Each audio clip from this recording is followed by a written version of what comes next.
Hello, everyone. This is Zorina Dimitrova, host of the Grow and Learn podcast and of Healnlearn YouTube channel. The YouTube channel is also available on bitshoot.com and odyssey.com, so do check us out there if you prefer these platforms. I'm here today with somebody really interesting. As usual, I bring you very interesting people, experts in alternative methods of personal development, of healing, of spirituality, of incorporating business and spirituality, and many others. And today I have Ogi Karam with me, who is a corporate shaman. Welcome, Ogi. This is a very bold statement, a corporate shaman. People usually imagine like, I don't know, somebody with an eagle feather or somebody smoking pipes. What do you do in a corporation? What is a corporate shaman? Yeah, it is indeed a very bold statement, like I am bold as well, as you see, and it requires really a lot of courage to go to this structure and to say, oh, I want to give you a little bit more insights about how are the things beyond your perspective that you see. And yeah, corporative shaman is someone who is connecting the world of business and the world beyond, which we say it's like a spiritual world or an energetical world, or the let's say it's the world of the principles. Because, for example, every business, every big corporation has the foundation of certain principles. You cannot think of big corporation without these principles. Yeah, so these principles, there are in another world, they cannot be measured with our physical in our physical realms. So people who are founding big corporation, they know what I'm talking about. So Maybe yeah, before yes, we tell me. continue, Ogi, with the, because Tell me. it's a very interesting topic, and I know a few people that are also dipping their toes, so to say, in the energetic world in a business environment, and for some of them it's actually been quite successful so far. So there are people Yeah, combining astrology and business. yeah, There are people doing kinesiology and business, so they can tell you where the energetics of a company is yeah, there's something wrong with it by just using exactly. A kinesiology. blockage. Yes, Yes, a blockages. blockage. Yes. Yeah, Yeah, so yeah, there are different things that I've heard, and they do yeah, work, and they're sought after. But before that, I'd yeah, like to talk a little bit about you so that people know who is in front of us. So you're yeah, working currently in a large, very large corporation, and on the product side. And you've currently started or are in the process of founding a chapter on mental health that is going to serve this corporation. Can you tell us a yeah. bit about the purpose of this and what drove you to start this initiative? Yeah, the purpose of this chapter is first to start a conversation about mental health, because we first need to talk about this topic. This is really very important, that we acknowledge that there is something like a mental health and well-being after COVID, after 1.5 years working from home, working in this condition, under stress, under so many circumstances. We need to acknowledge, we need to talk about these issues at work. And this should be something very normal. And people should should feel also uh, that they are in a safe psychological environment when they speak about these issues. Otherwise, these things are getting suppressed, and at certain point, we see people that are having burnouts, or there are even worse cases that I don't want to here to talk about, but people can go beyond what we think, and we really need to take care of the people mental health and well-being before it's too late. So now this is a necessity. Now we need to do it. It's not a just a comedy it's not something that we do for a PR work. It's something that we need to do in order for the corporation and as a structure to survive the new challenges of the new time. Maybe if I could add here that from my observation, most companies, Yes. Most people in companies say, well, that's something the company should do, but employees are a part of the company. So clearly Absolutely. somebody needs to take a responsibility. It's not like a company, somebody invisible should take action, but actually each and every one of the employees is responsible for each other. And if your colleague, if you hear the bad news on the phone because somebody has has gone beyond normality and something terrible has happened to them, who is responsible then? Do you carry responsibility, or is the company that is not a physical person responsible for that? Each of the people that are a part of the company are responsible for taking action and for taking care of their fellow human beings. Indeed, Zori, this is true. However, think about business goals. Yeah. How many managers are putting well-being, happiness, or mental health as a business goal? They are like, oh, we need to increase the revenue. We will invest. We will do this and that with the numbers, with the markets, but they forget. It's like, like like well-being, happiness. It's nice thing, but let's focus on the real thing about our on the hard measures. Yeah. Yes. So, and then they forget, and at certain points, like during this COVID thing, during this pandemic, we forgot about the foundation. And I think we see how companies now have really big problems. They don't even want to acknowledge it because they are not prepared for this problem. And It's a shift it's in coming from mindset of a company because yeah. I don't know if you've watched, I made a video recently with Mike Amato, who has gone through this whole process of company transformation years ago, even before COVID. And he has proven results that when you focus on the grassroots initiatives, on the soft, when you put soft targets like this one, well-being. What is soft? What is soft target? Soft targets is like the well-being of people. Yeah, I want to challenge people to think about soft skills as a human skills, because no, I mean targets, not skills. Soft targets, like okay. well-being targets, like the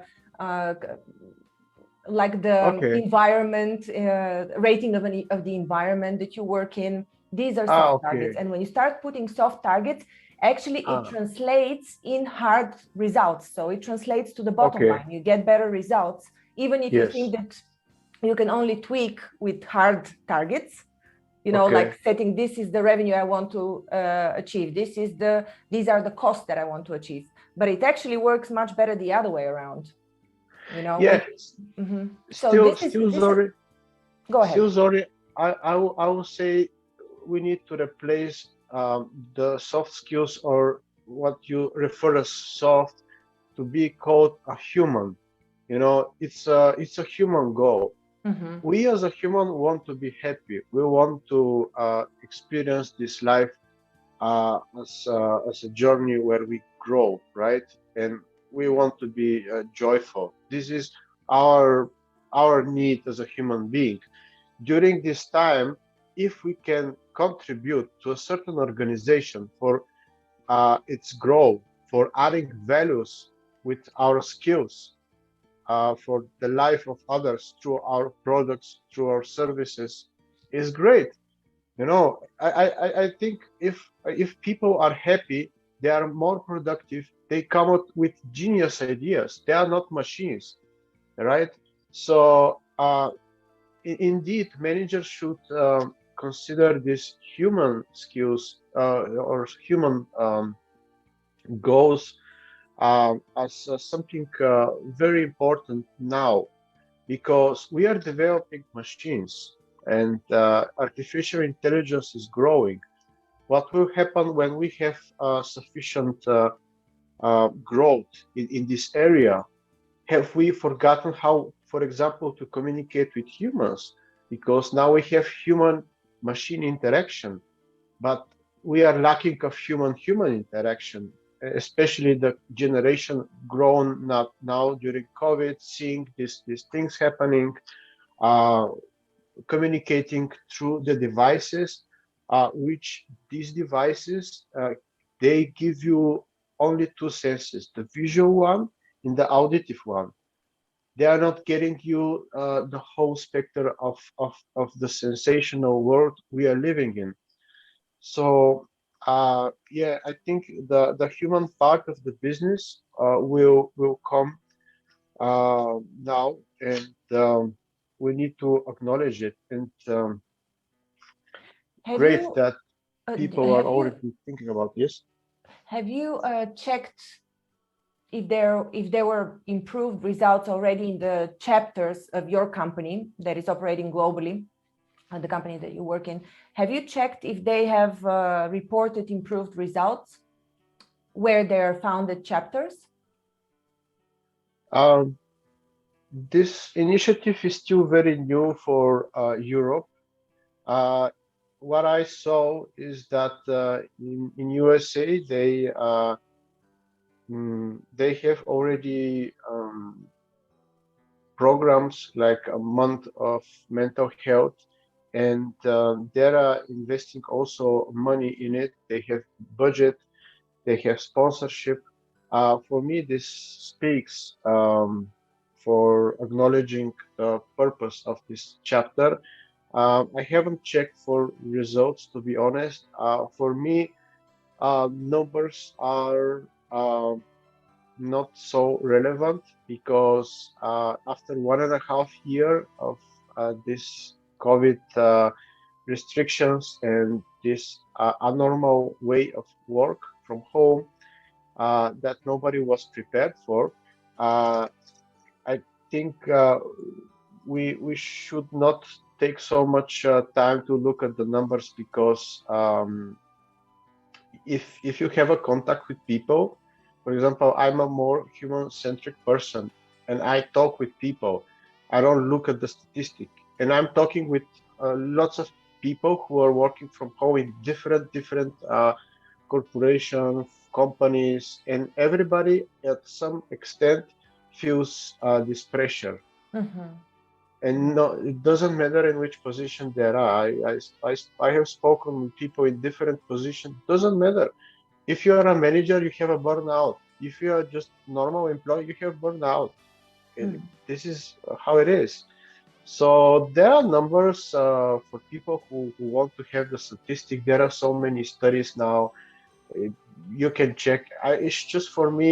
I know there is a problem. I Yeah. don't need the numbers. I'm getting the numbers in order to present them to the managers who wants to see the numbers. For me, there is a problem. You know, Yeah. if it's like you see a person, you already see that he is ill. But in order to him to believe that he is ill, you need to present him the results, the medical result, the results. Yeah. So I don't need the results. I see the illness already. Yeah. So yeah, I don't know if I answered your question, but Perfectly. Yes. Thank you very much. No, no, absolutely.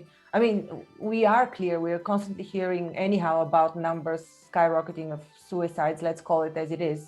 it I is only indeed. have heard of, or I've only checked numbers in the UK because they're very widely available, and it's something like ×5 increase in these numbers, and which is really terrifying. But when we talk about humans' life, I don't think we need to talk about numbers. You know, Yeah. this is my approach. Even when one person is getting killed by this, it's already an issue Yes. in a company. So Hmm. yeah, um, So, okay. And then here comes the shaman, the corporate shaman. Well, to be honest, I would love to have this shaman before all of this happens, because I'm a person who prefers preventative measures than dealing with the problem. It's like the Baywatch who is taking care of the people on the beach, and he's putting his awareness, his intention to prevent that they are Drowning, growing yeah. growing Mhm. exactly. So uh, now the corporate challenge should come in order to heal companies, in order to heal big organization, big groups of people, communities, even states. We see this is happening all over the world. So he, I will read a very good definition what a corporate channel is. I found it in internet, so I can only say it's quoted. A corporate chairman is a wise and knowledgeable leader of a business who uses certain practices that ensure the health of the company and keep it well.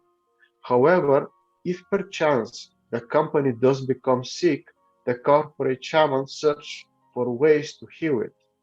She or he may bring it in coaches, pray, schedule times with managers, recognize employee birthdays, promote the use of suggestion box or other methods to restore well-being. So there is not a recipe how it's done.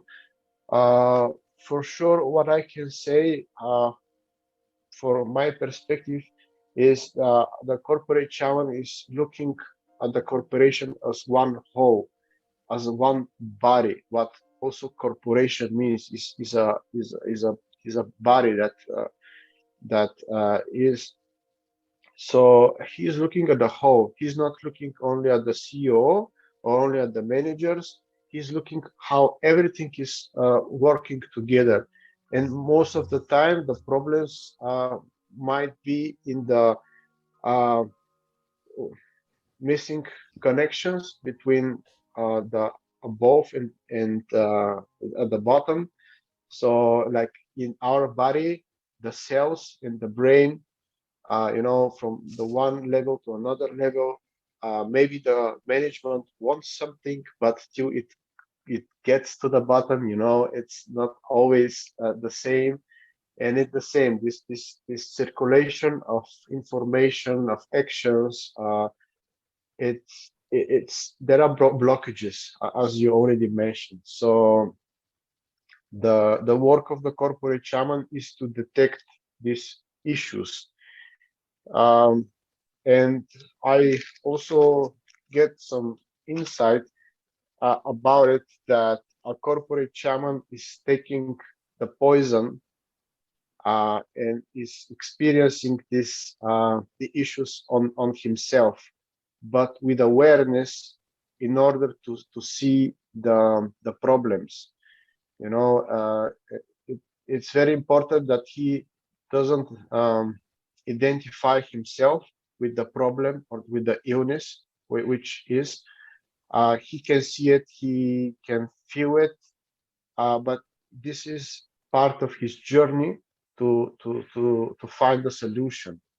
This is what also a normal shaman will do. Yeah. And actually, the shamans were m- mostly people who were connected already with a tribe. It's just now when we say corporate shaman, it's more implicit of the modern world. Because if Mhm. I say just a shaman, people will think about these things Mm. that, as you said, in the feather and the pipe. But, we are not living in tribes as, back in the days. We are committing every 5 days, 8 hours a week to no 40 hours a week, 8 hours a day, uh, to work for a certain purpose in a certain corporation group of people. This is our tribe, or one of our tribes, and we are building with our intention, with our work. Uh, we are building together one entity. It's an entity. It's a real entity. So the founder of this entity would have for sure much better connection with it, because he was envisioning this company from the beginning. So yeah. Very cool. So let's just briefly say, because it's not a secret, the company you work for is Amazon, without stressing too much. It does need advertisement, but just to say that they're the ones that are that have started this well-being initiative that you are now taking on as a chapter in Spain. You're located in Spain, but you're Bulgarian. What do the what is it called on the shirt? The embroideries on the shirt, what do they mean? Embroidery. Yeah. Yeah. Yeah, the embroidery on the shirt. Well, this is totally different topic. We should talk about it maybe another time. Yeah. But just to say that every embroidery, it has an imprint, an energetic imprint, and a meaning. Yeah. Yeah, I think in English it will be translated as a seed, like žitno zrno, or is it corn seed? like kvass, not corn, but wheat seed. Yes, wheat. Something like this. But I mean, for sure there is a totally different meaning behind it, right? Topic. Yeah, that we can talk. What I can say about my origin as a Bulgarian is that we are very underestimated as a country. And when I'm talking about my origin, normally I ask people to search in Google for the oldest goat in the world, and I'm just like, okay, just ask Google, because he's like objective now. When Google knows something, this is what it is.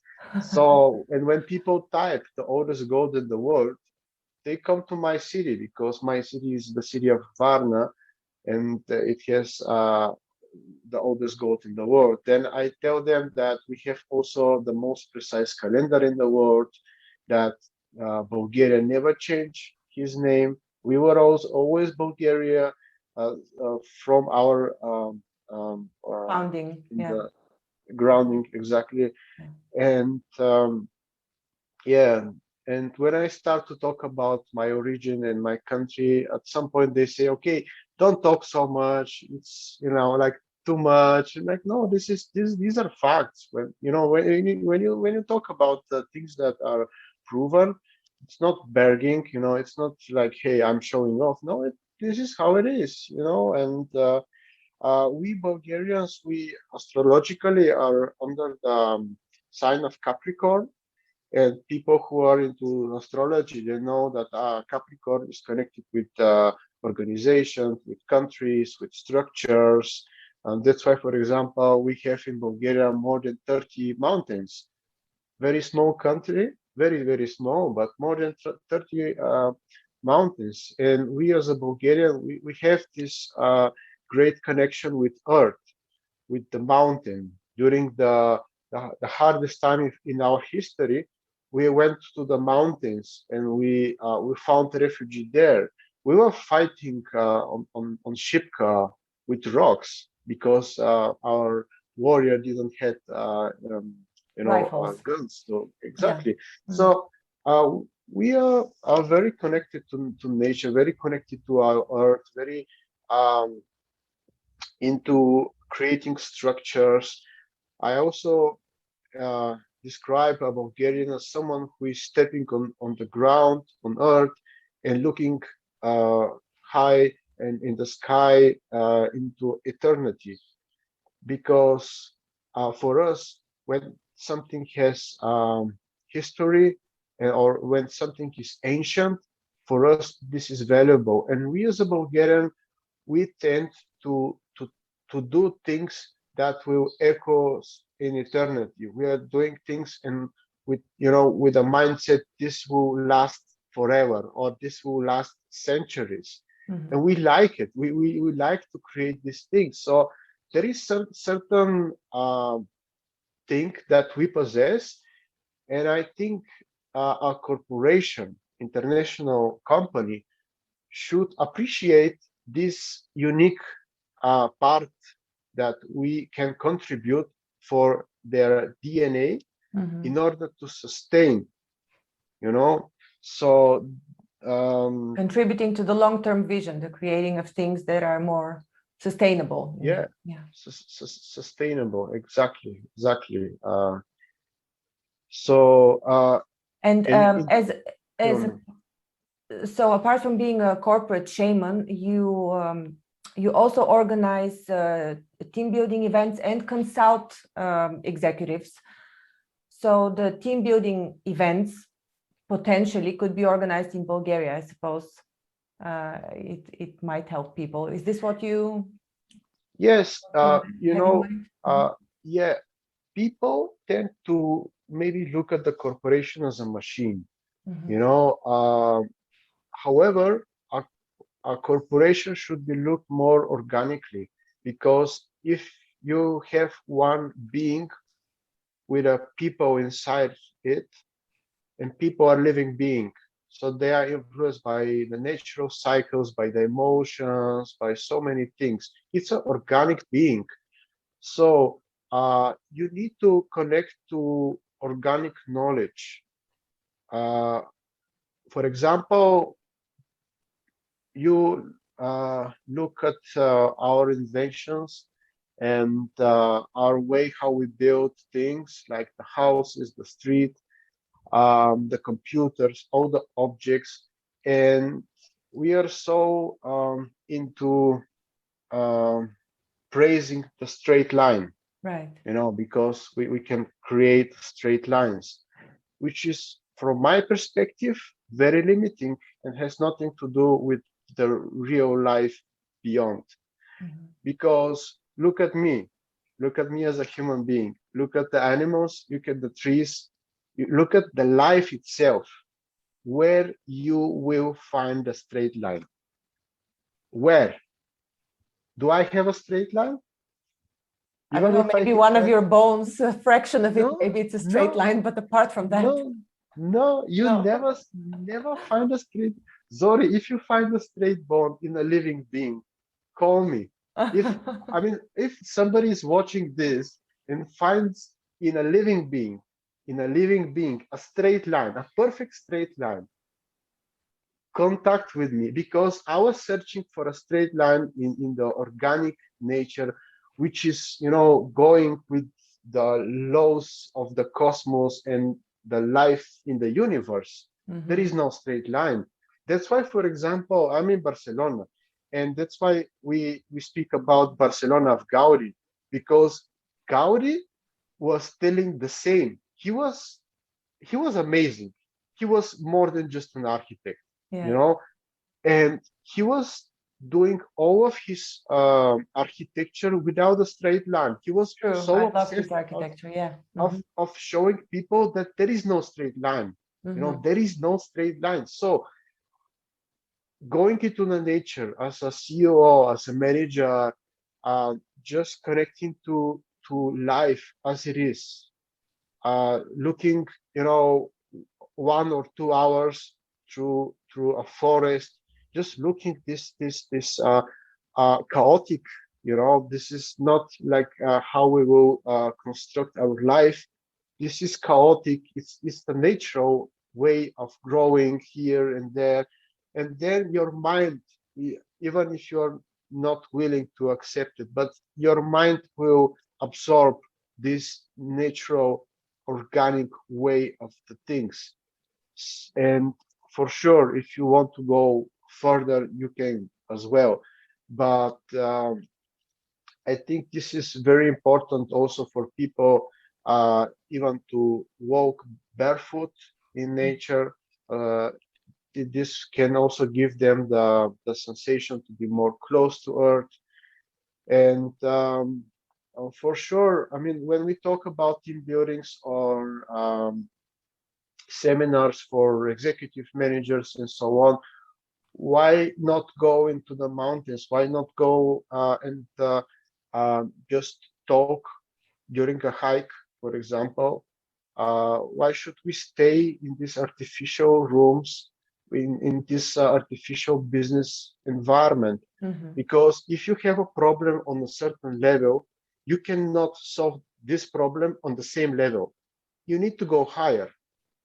So I think nature has proven that she is our mother, and we, as her children, are saying that we want to save our mother. You know, we want to save Earth, which is not possible because Earth will survive. You know, we should think how we will survive. Now, all the things that are coming as a climate change and so on. And to be honest, the leaders of tomorrow, the leaders of the future, they will be more connected to Earth.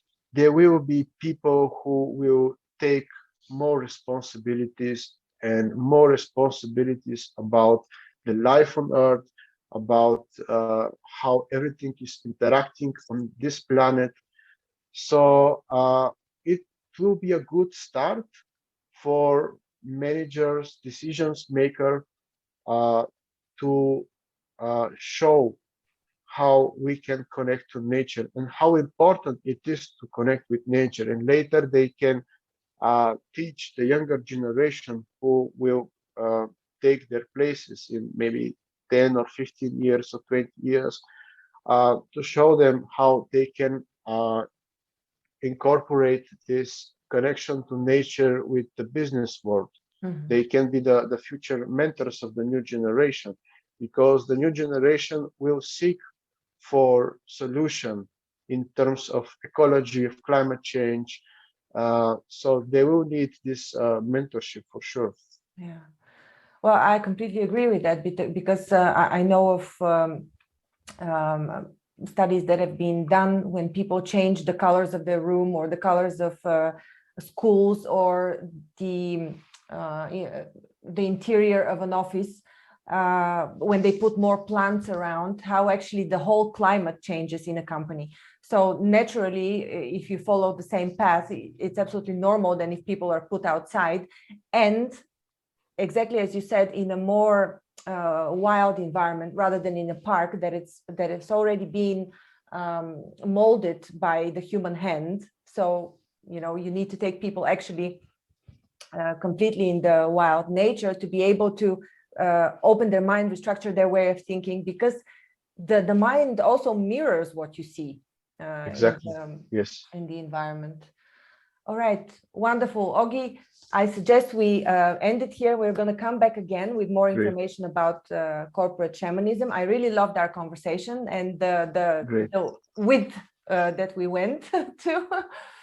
Where can people find you if they want to know more or if they are looking for somebody to consult them? Okay, I have a website. It's ogikaram.com.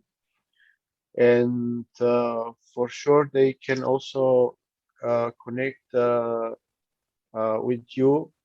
So now we have a connection, and for sure, I'm looking forward for initiative that we can do together based on my experience and yours and the team you have also around you, because I'm looking for a holistic approach. Maybe I have a certain expertise, knowledge, and skills. Other people have also their own, and I'm really looking for like a community that we can build, that we can give the solutions of the problems that are already existing. Yeah. So if you're a business looking for somebody to restructure your company with fast turnaround results, looking from the human side, you can head on to www.growandlearn.org. and go to page Find Expert, where you will see the profiles that the profiles of the people that I collaborate with and what they're specialists in. So do check us out. The contacts will be below the video. Thank you very much, Ogi. Wonderful day, everyone, and thanks for listening. Thank you.